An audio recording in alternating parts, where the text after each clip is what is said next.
it was rather haunting to me that just about 3 weeks ago I made this video called Jack Hibbs Totally Confuses Charlie Kirk About the Rapture. And now we no longer have Charlie Kirk with us because of an evildoer doing evil-doing works of evil. That's what happened there. That's what happened to Charlie Kirk for speaking words, propositions, words put together that mean stuff. That's what Charlie Kirk did. He didn't do any violence to anybody. He spoke words that people didn't like, and they used argumentum ad baculum, a logical fallacy, argument to the stick, to try to combat his words that he was speaking. Okay, that is a logical fallacy. So here is Dr. Gordon H. Clark, famous for saying, logic is the way God thinks. Logic is the way, and some people provided pushback against that, but I believe what Dr. Clark said here to be true. Logic is the way God thinks. Therefore, logical fallacies are how Satan argues and reasons. Logical fallacies are how Satan argues. If logic is the way God thinks, logical fallacies are how Satan argues. Now, Dr. Clark also says his concept serves as a basis for his scripturalist epistemology. That's sometimes a little bit difficult for people. Scripturalism basically is this. Dr. Gordon H. Clark was a strong proponent of what is called propositional knowledge. All knowledge is propositional. So epistemology is the study of knowledge. All knowledge is propositional. Let me open this up. All knowledge is propositional. Let's just see the AI overview. The claim that all knowledge is propositional is a philosophical stance. No, it's not. It's a theological stance that asserts all knowledge comes from God, first and foremost, and is expressed via propositions or statements or assertions. Okay? There is no other knowledge but that which is propositional in nature. They're going to try to say examples of non-propositional knowledge, and they'll bring up procedural knowledge, knowledge by acquaintance, tacit knowledge. All these are knowledge of a procedure requires propositions. Knowledge of acquaintance, saying you know Fred well, you know Jesus, means you know propositions, the propositions concerning him, the propositions from Scripture, the biblical witness, the biblical testimony. So even their so-called non-propositional knowledge is propositional in nature. And they have to use propositions to communicate these so-called non-propositional knowledge theories of epistemology that are non-propositional. Dr. Gordon H. Clark, I recommend his book, by the way, Predestination, Gordon H. Clark. It's only 176 pages, but it's very substantive 176 pages. You can get it from the Trinity Foundation. I highly recommend you get Clark's books through them. Just show them love, show them appreciation. And it is $6.48 right now. That's insanely low. But also get his book, God and Evil, The Problem Solved. Gordon H. Clark. Arguably the most erudite Christian philosopher of the 20th century. So all knowledge is propositional. Clark would agree with that. Logic is the way God thinks. Logical fallacies, therefore, are the way Satan argues. Let's go to Psalm 33. In case you think propositional knowledge is just like a nothing that we don't need to worry about. No, we do need to worry about it because Yahweh created via propositions. Yahweh, the Lord, created the heavens, the earth, the sea, and all that in them is in the span of 6 days. And on the seventh day, he rested, Sabbath day.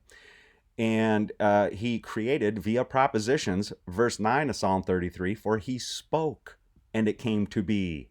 He commanded and it stood firm. Commands are propositions in the imperative mood of speech. And Psalm 1 backs this up. Psalm 1, Genesis chapter 1, verse 3. God spoke. He said, let there be light. Notice that's a proposition. Words put together that mean stuff. Assertions. Martin Luther called them assertions in The Bondage of the Will. Here's Erasmus' preface reviewed in Martin Luther's The Bondage of the Will. He says this, for not to delight in assertions is not the character of the Christian mind. Nay, he must delight in assertions or he is not a Christian at all. Okay, but why should I dwell upon this, Erasmus? Nothing is more known and more general amongst Christians than assertions. If you take away assertions, you take away Christianity. There's no Christianity without assertions. Dr. Gordon H. Clark was not preaching anything new when he talked about the propositional nature of knowledge and the propositional nature of truth. Unfortunately, also, the nature of lies, errors, and falsehoods are also propositional, because Satan always tries to use what God uses for good. He tries to twist that same type of technique, propositions.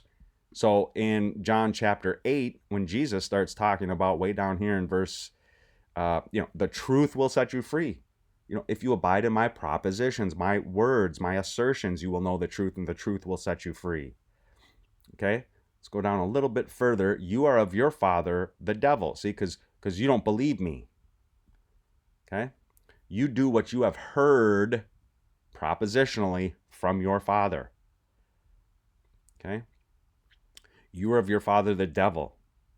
He does not stand in the truth, because there's no truth in him. There's no truthful propositions in him. There are lying propositions in him.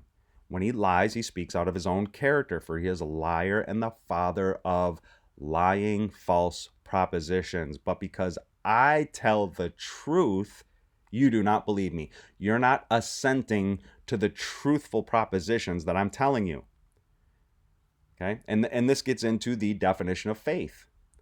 If you want to understand Dr. Gordon H. Clark's definition of faith, he says faith is simply mental acquiescence to understood propositions.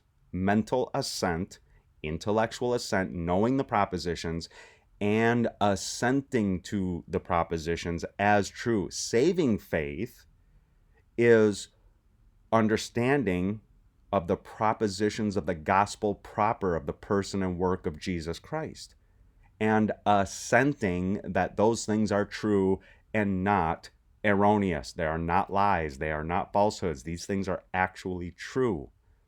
So see Dr. Gordon H. Clark's book on faith and saving faith. Faith and Saving Faith is his book, where he provides the proper biblically derived definition of faith. But he's just in line with what Jesus is saying here. It's proposition. You have to know the propositions of the truth and assent that they are true and not errors, falsehoods, and lies. Okay, so the devil, father of lying propositions. God, Yahweh, of the truthful propositions. Martin Luther, take away propositions, take away assertions, and you take away Christianity. No such thing as Christianity without assertions. Let me know what you think in the comments down below. All knowledge is propositional. That is not a philosophical statement. It's a theological one. Soli Deo Gloria.